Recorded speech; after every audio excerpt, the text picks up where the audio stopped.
about Janine and Jerry. Yan, kasi kanina pa nila gusto ipasok. Okay, ano lang, very brief na. Ako naman, ever since. Sandali muna. Eto, lilinawin ko sa inyo. Pag ang naging title na lahat, hindi nyo na-promote yung kanyang recording, ha?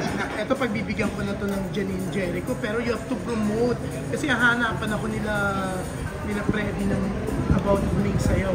So, sige, pwede mo na sabihin. Very brief. Ako naman, ever since, kung saan lang masaya, mga kapatid ko, mga family ko, lalo si Ate Janine, doon din ako masaya. And nakikita ko naman talaga na masaya siya na, ayun. Opo na. Pero hindi pa sila, di ba? Hindi pa sila. Linawin mo kasi. Hindi kasi, hindi baka mamaya iba yung dating yung sinagot mo. So ano lang, nanliligaw ba? Hindi sa house namin. Sa house ni Janine. Nakakasama namin sa pinsan namin. Like yung sa party ng Manito. How do you find Echo? I think he's a good guy. Pero hindi ka close. Medyo nagiging close na din. Parang kuya, French. Diego, he's Okay, ang ganda na lang. nakakaloka. Grabe, hindi mo sinagot. Ano masasabi mo yung ano? dito? Ano masasabi mo yung ano? Yung ikaw kinukulit. Ayan, gusto ko pag kinukulit. Ano masasabi ko? Kasi yun ang title ng item ko. Ano ba masasabi ko lang? Hindi ko naman nakifeel na kinukulit ko. Oo nga, si June lang. Tama na, ang ganda na lang, last na. Okay, last na, sorry. Boy, eto usapan, uling sayaw ang promo nito. Kailan ang out nung huling sayaw? October 2. Birthday ni Ate Janine. October 2. Sa mga ano?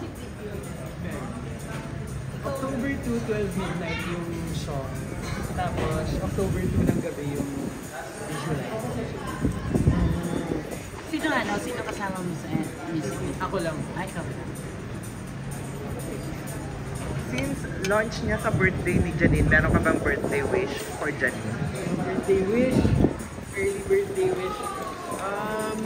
Masasabi ko lang lagi kay Ate Janine na we love her all so much and we're so thankful for what she does for our family and everything. And we're just so proud of her with all the success that she's been having recently and really excited for the future with more work and more blessings. We just always wish the best for her. We just always want to see her happy and successful.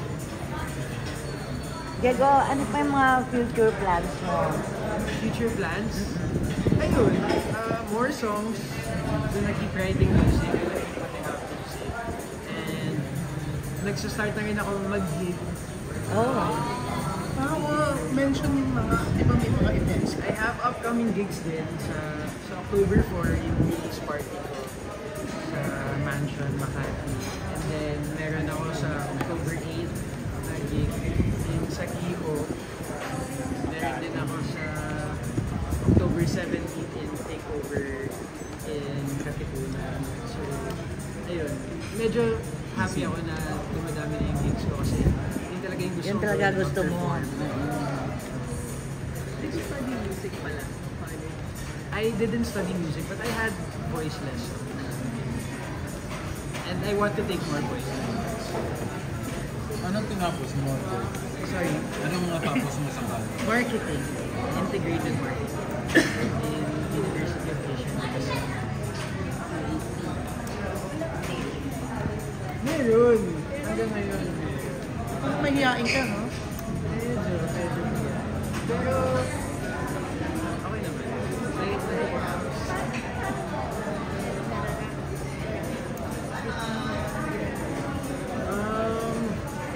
Pray. Nagpe-pray. Lord. Hindi, pero pag nakasampa naman na sa stage, medyo Diego,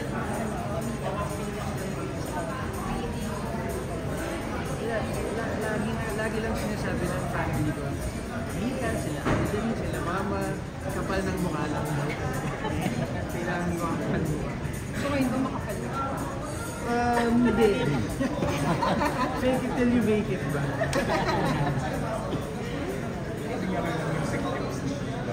Okay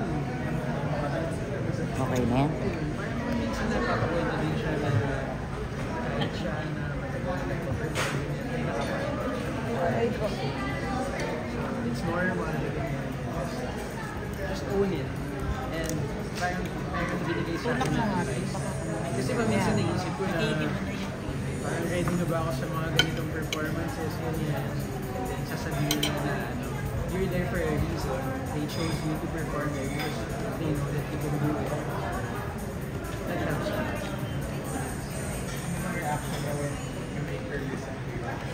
He's always so happy. He's very supportive. Sino? Ate nga? Si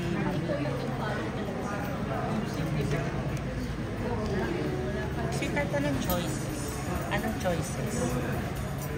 Si pressure pa. Sa nakasalamin daw. Si... Medyo, pero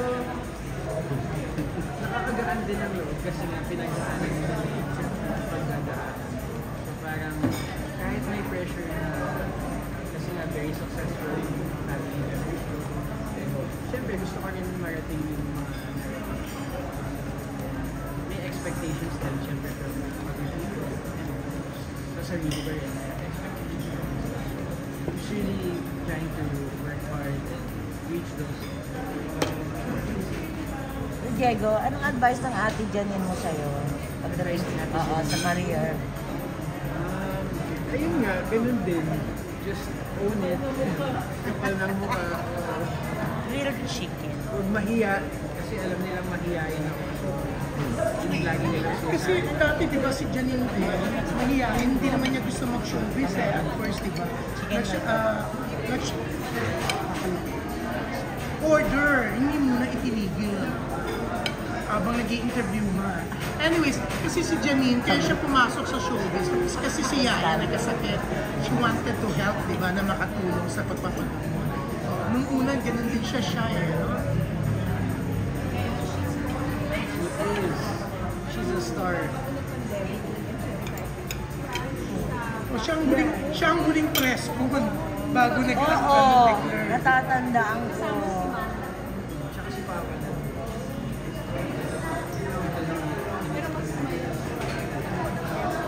Sorry.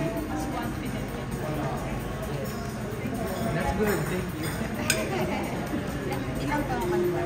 27. Ilan? 20? 7. Parang 17 lang. Oo. Fumar na. Both of them.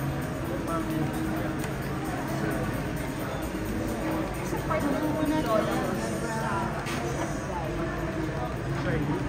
Sa lola mo, kaya Supporting din naman siya. Pero minsan lang din lang when we serious. kailan din kasi Early this year. pero pinaparinig ko rin sa Hindi ko pa na wala pang chance na hindi ko masyadong napaparinig.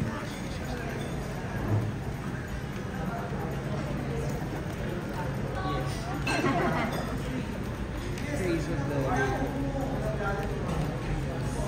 Pero yun, plano na kayo sila ako. Magaman ka pang manifest this year.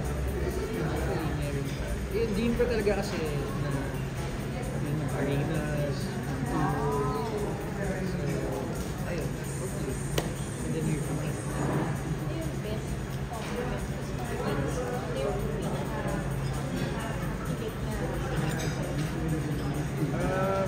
Actually, kagabi nag-perform ako sa Tunnel Bar sa Apartal Mall. And then, someone approached me. I performed with it. Grilled chicken. Siya, scaldo. Tapos, pwede ako kunin ng strawberry banana. Keep doing what you're doing. Oh, yun po. Dito sa stage. ipoproduce kita. Bili naman kayong ticket.